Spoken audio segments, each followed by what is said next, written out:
लाडकी बहीण योजना तर संपूर्ण लाडक्या बहिणी ज्याही लाडक्या बहिणी लाडकी बहीण योजनेमध्ये पात्र असेल त्या संपूर्ण लाडक्या बहिणींना त्यांची केवायसी करणं हे अनिवार्य आहे। तर बघू शकता की जी केवायसी करायची आहे ही केवायसी करण्यासाठी लास्ट डेट काय असणार आहे अशाच प्रकारे भरपूर सारे ज्याही लाडक्या बहिणी पात्र असेल त्या लाडक्या बहिणी विचारत आहे। तर बघू शकता मुख्यमंत्री माझी लाडकी बहीण योजनेसाठी संकेतस्थळावर ई केवायसी सुरू केलेली आहे। महिला व बाल विकास मंत्री अदिती तटकरे यांच्याकडून संपूर्ण माहिती ही देण्यात आलेली होती। बघू शकता तर 19 सप्टेंबरला याबद्दलची माहिती उपलब्ध झालेली होती आणि आता जी लास्ट डेट असणार आहे ती बघू शकता। तर मुख्यमंत्री माझी लाडकी बहीण योजनेमध्ये पारदर्शकता येण्यासाठी व लाभार्थ्यांना नियमितपणे आर्थिक लाभ मिळावा याकरिता ही जी वेबसाईट देण्यात आलेली आहे या संकेतस्थळावर ई केवायसीची सुविधा उपलब्ध करून देण्यात आलेली आहे।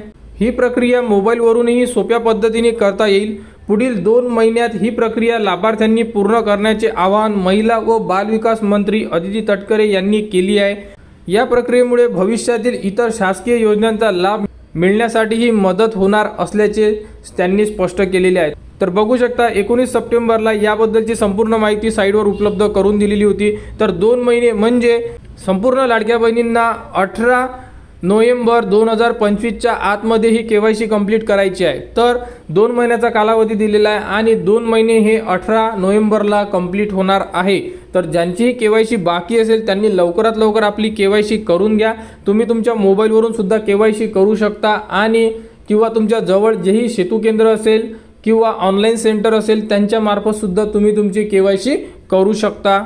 आणि केवायसी करणं हे संपूर्ण लाडक्या बहिणींना अनिवार्य करण्यात आलेलं आहे, कारण ज्याही लाडक्या बहिणी केवायसी करणार नाही आहे त्यांची मुख्यमंत्री माझी लाडकी बहीण योजना ही थांबवण्यात येणार आहे अशाबद्दलची माहिती सुद्धा अदितीताई तटकरे यांच्याकडून देण्यात आलेली आहे। तरी 18 नोव्हेंबरच्या आत संपूर्ण लाडक्या बहिणींनी आपली केवायसी कंप्लीट करून घ्या, कारण की सकाळच्या व्हिडिओमध्ये आपण सांगितलेलं आहे की जो GR आलेला आहे त्यामध्ये ज्याही पात्र लाडक्या बहिणी आहेत त्यांना त्यांचा जो हप्ता असणार आहे हा हप्ता त्यांच्या थेट बँकेमध्ये जमा करण्यात येणार आहे। तर लाडकी बहीण योजनेबद्दल जी पुढील अपडेट येईल ती तुम्हाला आपल्या चॅनलवर देण्यात येणार। त्यासाठी आपल्या चॅनलच्या कनेक्टमध्ये राहा, चॅनलला सबस्क्राईब करा व हा व्हिडिओ इतरांपर्यंत शेअर करा।